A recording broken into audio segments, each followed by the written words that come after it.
Hey, in this video, we're going to review an exchange between Sean McDowell and Michael Kruger. McDowell is interviewing Kruger on his book. I think the title is The 10 Commandments of Progressive Christianity. Unfortunately, it's a very bad book. Kruger doesn't understand progressive Christianity, and he engages in a lot of misrepresentation, draw manning, and I think just confused analysis. Now, I do want to balance this out a little bit by saying Kruger wrote what I think is a great book called Bully Pulpit, talking about abuse in the church. And I would heartily commend that book to anybody. I cannot say the same thing about his book on progressive Christianity. And in this clip, we're going to look at, Kruger's going to describe one of what he says are the 10 commandments of progressive Christianity. And we'll see that he kind of gets some things right and he gets some things really wrong. So let's watch the clip and then we'll debrief it.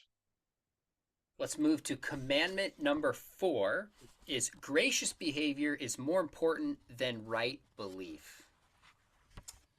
This commandment is tackling another complaint of progressive Christians, and that is that the real problem out there is that people are too concerned about having the right theology. So this is what you might call an anti-theology tenet, which is, the problem with the church is they care too much about theology, and what we ought to do is stop thinking so much about theology and start thinking about just living and acting in good ways. Now, there's again an element of truth here.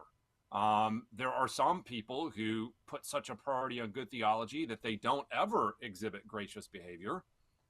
In fact, I think in the last 5 years, this has become particularly evident, even among what we would otherwise consider solid evangelical churches. All you got to do is go on Twitter and spend 20 minutes there, and you realize, wow, there's a lot of people that I would agree with their theology that are quite ungracious and downright mean, actually, at times to people.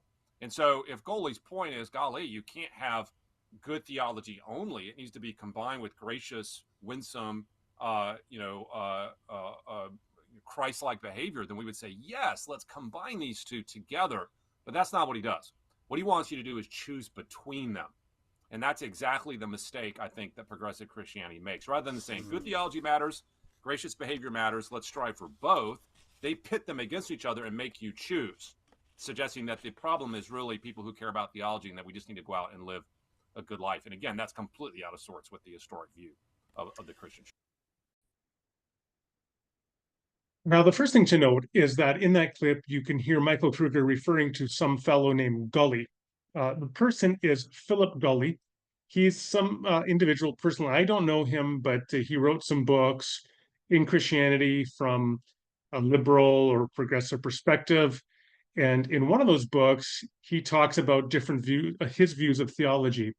And what Kruger does in his book on the Ten Commandments is he takes Philip Gully's understanding or presentation of progressive Christianity, and he now uses that as the rubric to say this is what progressive Christianity is.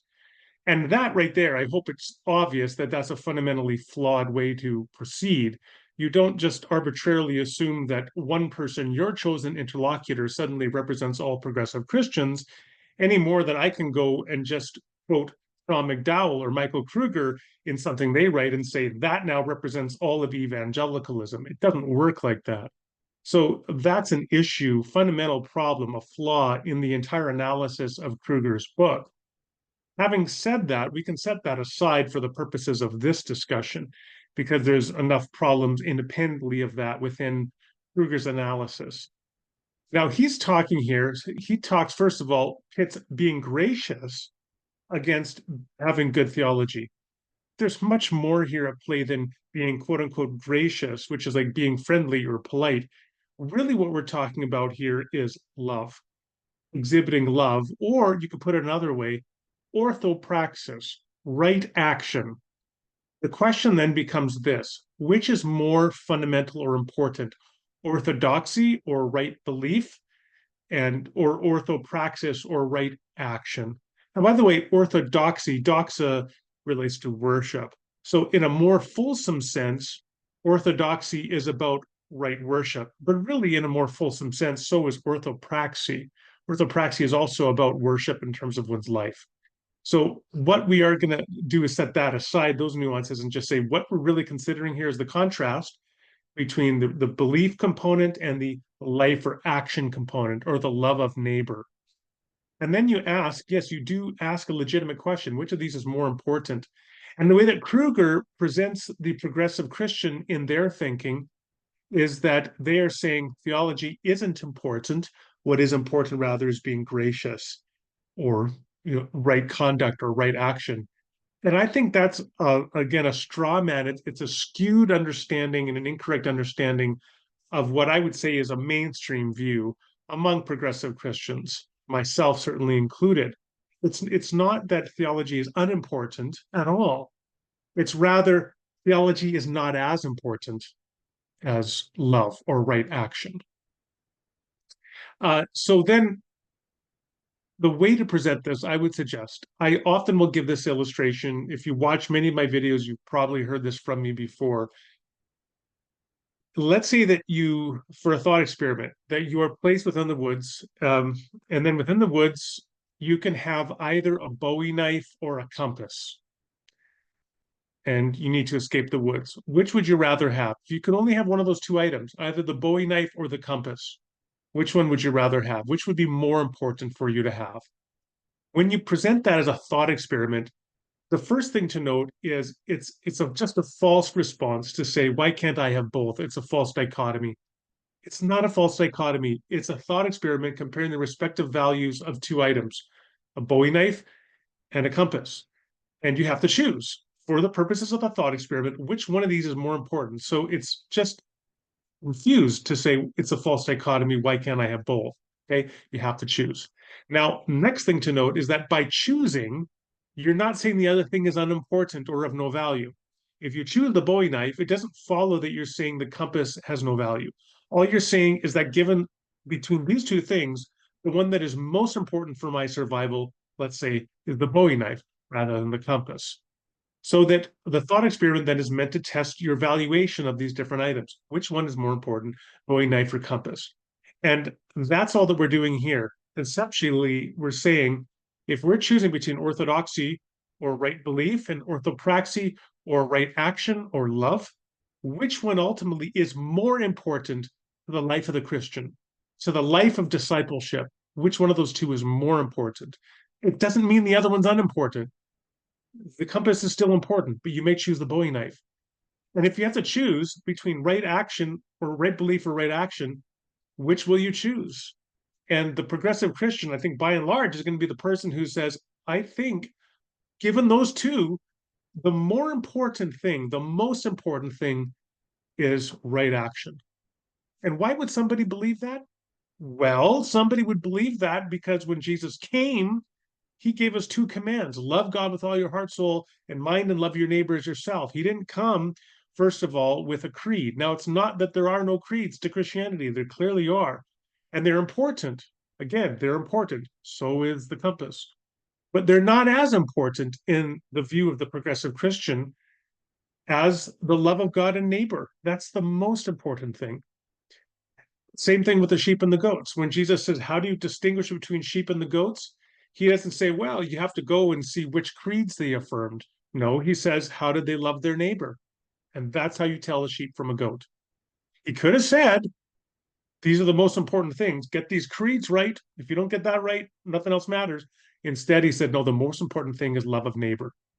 So how does this work out practically? Well, for example, let's go to Nazi Germany. If you could be one of these two individuals, the first is a Lutheran theologian who worked intimately with the Nazis and developed support for Nazis and Nazi theology within the German church. And the second is a Jehovah's Witness who fought against the Nazis, defended the innocent, and died alongside the Jews and other confessing Christians and gay people and other people that were killed in the concentration camps. Which one of these two people would you rather be? The Lutheran with impeccable theology.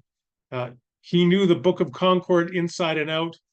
He knew all the confessions, the Augsburg Confession, etc. He could talk about theology all day long. Let's say he had done his PhD in Karl Barth in his early theology. and yet he was a supporter of the Nazis and he despised and hated Jewish people. Or the other guy who had very bad theology coming from a Jehovah's Witness tradition, but he loved his neighbor truly. And at the very least, I hope you could see how a person could reasonably think, given those options, you'd rather be the Jehovah's Witness who ended up in the concentration camp serving and helping and protecting his neighbor rather than the Lutheran with impeccable theology who was also a Nazi. You don't have to agree, but at least you can perceive, you can understand how a person can make that value judgment. And that's all that a progressive Christian is arguing here.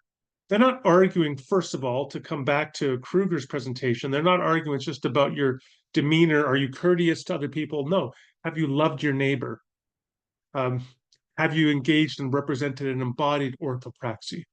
And that is the most important thing. And again, it's not that orthodoxy is unimportant. It's not that theology is unimportant. It's not that creeds are unimportant. It's not that the Book of Concord is unimportant.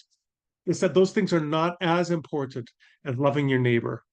And once you begin to understand that, even if you don't agree with that, even if you say, you know what, I would still take the compass, you can at least appreciate how your progressive Christian neighbor can disagree with you in your value assessment, in which you say that doctrine is more important.